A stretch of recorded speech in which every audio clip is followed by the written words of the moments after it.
tunafahamu tunazo kampuni zetu ambayo benki ya taasisi nzuri inafanya kazi nzuri, na kwa taarifa tu kama taarifa za fedha zilizopita tumekuwa pamoja kwenye Burundi sana, lakini pia tunayo benki ya Kongo, tunayo kampuni au bima inaitwa Company pia tunayo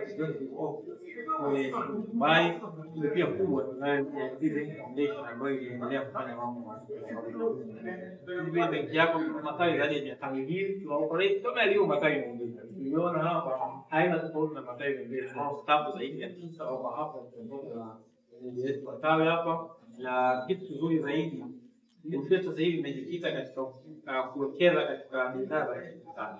Sasa wateja wakija hapo kufika dirishani pale wanahitaji kutoa pesa, wanahitaji kujaza kalamu, kisha anaweka kwenye nyumba anapata pesa. Hiyo tunajitahidi kwenda na kauli hiyo ya serikali ya sasa kuhakikisha kwamba transformation tunaishi sio kwa kijiji. Lakini pia benki yetu imekuwa ikijikita kwa kiasi kikubwa sana katika support ajenda kubwa sana, ajenda ya vijana.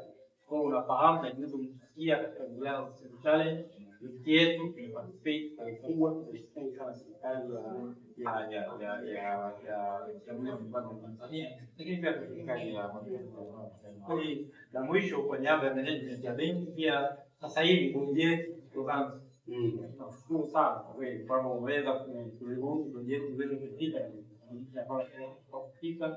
Hiyo nimeona niseme hili kwa sababu nimepata nafasi ya kuzungumza na tunakukaribisha sana benki ya TASC.